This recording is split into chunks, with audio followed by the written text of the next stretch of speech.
This is a true crime in real time update from True Crime Today and the Hidden Killers podcast. It was an unexpected twist that no one saw coming, the kind that leaves you rereading the headline just to confirm it isn't satire. The lawyers for accused killer Luigi Mangione and embattled music mogul Sean Diddy Combs are married. Two men worlds apart in their alleged crimes, somehow tied together by a high-powered husband and wife legal team. The news landed like a grenade in the quiet corners of the legal world, a surreal connection linking two of the most sensational cases currently dominating headlines across the country. Karen Friedman-Agnifilo, a name well known in New York's legal circles, stepped into the spotlight again when she was retained to represent Mangione, the man accused of gunning down UnitedHealthcare CEO Brian Thompson. Just as heads were spinning from the magnitude of that case, another revelation surfaced. Friedman-Agnifilo's husband, Marc Agnifilo, is one of the lead attorneys representing Sean Combs, who faces a barrage of federal charges, including sex trafficking and racketeering. Suddenly, two of the nation's most closely watched cases had an unexpected overlap, a professional connection that no one could have predicted. Friedman-Agnifilo's name alone carries weight in Manhattan courtrooms. For years, she served as the head of the sex crimes unit under District Attorney Cyrus Vance. Her no-nonsense approach earned her a formidable reputation as a prosecutor who didn't shy away from high-profile cases. In fact, her time in public service reads like a who's who of New York City's most notorious cases, from prosecuting brutal assaults to unmasking white-collar predators. Her work became a hallmark of the city's justice system. But in 2021, she made a surprising career move, stepping down from public service to join her husband's private law firm, Agnifilo Introtter LLP. It was a decision that drew attention at the time, especially given her role in prosecuting sex crimes and her husband's high-profile defense of individuals accused of similar misconduct. The irony of that career shift was not lost on many, but it cemented her reputation as a powerful advocate, no matter which side of the courtroom she stood on. Their professional partnership hasn't come without complications. During her time as a prosecutor, Friedman-Agnifilo was forced to recuse herself from cases when her husband represented defendants. Perhaps most notably, she stepped aside during Harvey Weinstein's rape prosecution after Weinstein retained representation from her husband's firm. The spotlight on such decisions created waves of debate within legal circles. Where exactly do you draw the line when work and personal relationships collide? Such instances underscored the delicate balance between their personal and professional lives, a balance now playing out on an even bigger stage with Mangione and Combs. For Luigi Mangione, the stakes couldn't be higher. The 26-year-old University of Pennsylvania graduate faces a barrage of charges after allegedly shooting and killing UnitedHealthcare CEO Brian Thompson outside the Hilton Hotel on 6th Avenue. The attack happened on December 4th, just as the healthcare giant's parent company was hosting its annual investor conference. The brazen act shocked the city, turning Thompson's killing into a moment of nationwide reckoning. A corporate leader gunned down in public during an event meant to celebrate one of America's largest healthcare organizations. The shockwave rippled far beyond the walls of UnitedHealthcare, raising questions about security, public safety, and Mangione's still unclear motivations. Law enforcement launched into overdrive, setting off a manhunt that would dominate news cycles for days. Police pursued leads across state lines until Mangione was finally cornered in the most unassuming of places, a McDonald's in Altoona, Pennsylvania. His arrest was the kind of anticlimactic moment that feels ripped from a script. A fugitive on the run, brought down by an eagle-eyed fast food worker. Yet despite the arrest, the investigation raised more questions than answers, including why Mangione allegedly targeted UnitedHealthcare, how he learned of the investor conference, and whether the attack was driven by personal grievances, broader ideology, or a more chaotic rationale. While Mangione has pleaded not guilty, investigators have uncovered unsettling details about his alleged motives. Chief of Detectives Joseph Kenney stated that Mangione had prior knowledge of UnitedHealthcare's investor conference and had referenced the company in a note found when he was arrested.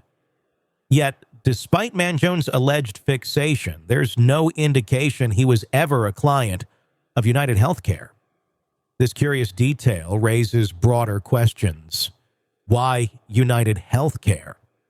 Was Thompson a specific target, or was the company itself symbolic of something larger in Mangione's mind?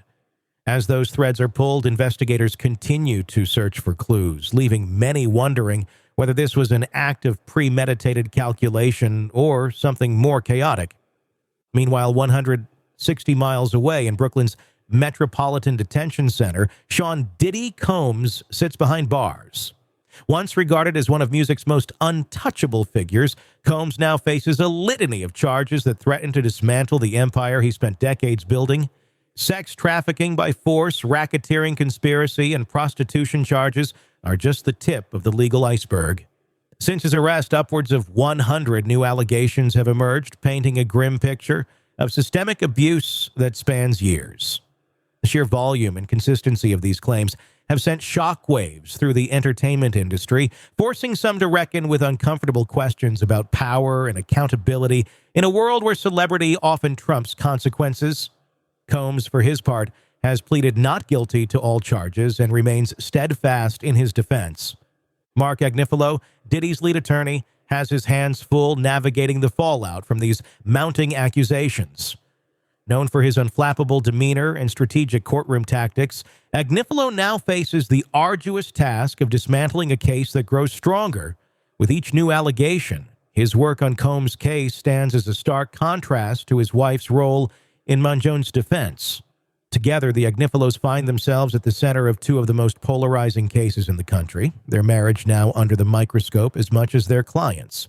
Every decision they make, every strategy they employ is scrutinized by an increasingly curious public. Public reaction to this unexpected connection has been swift and incredulous.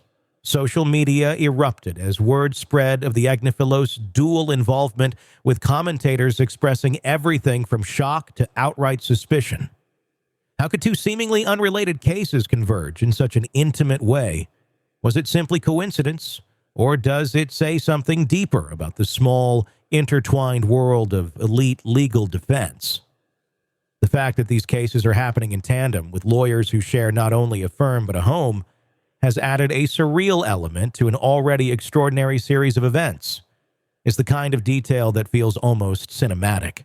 The questions don't end there. For Mangione, a man accused of a premeditated public assassination, Friedman-Agnifilo's reputation and expertise will undoubtedly be critical as he mounts his defense.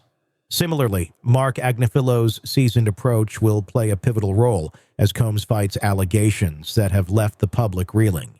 These cases may be proceeding on separate tracks, but their lawyers' shared dynamic adds an unusual wrinkle that keeps both narratives tightly interwoven. The courtroom strategies, the media narratives, the legal maneuvers, all of it seems to bleed together in a way that feels unprecedented. What happens next in these cases remains to be seen. For Mangione, extradition proceedings continue as he awaits his day in court. For Diddy, the countdown to trial looms large, with every new revelation fueling further scrutiny. In both cases, the stakes couldn't be higher, and for the Agnifilos, their clients' futures rest squarely in their hands. The legal world is no stranger to strange bedfellows, but even by those standards, this professional overlap feels surreal. Two cases, two clients, two lawyers, and one marriage that now links it all together. A shocking coincidence, perhaps. A curious twist of fate. Undoubtedly, what began as shocking headlines now unfolds as a story of unexpected intersections and public fascination, each revelation peeling back another layer of an already complex narrative. And as these two cases march forward, the public can't help but watch, waiting for the next twist in a story that only seems to grow more unbelievable with each passing day.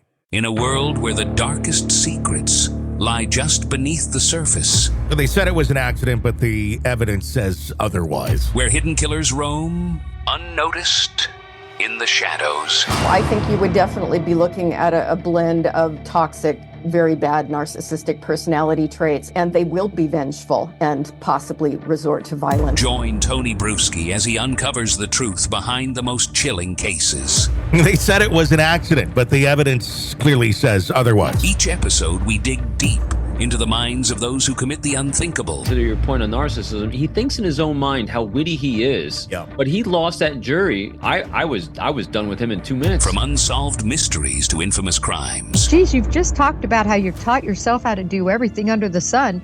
I bet you did a YouTube video, how to best kill somebody with a knife. Hidden Killers with Tony Bruschi takes you where few dare to go. How does someone with such a dark secret go unnoticed for so long? With multiple new episodes every single day. We're not just telling stories, we're seeking justice. Listen now on Apple Podcasts or wherever you get your podcasts. Just search for Hidden Killers with Tony Bruschi.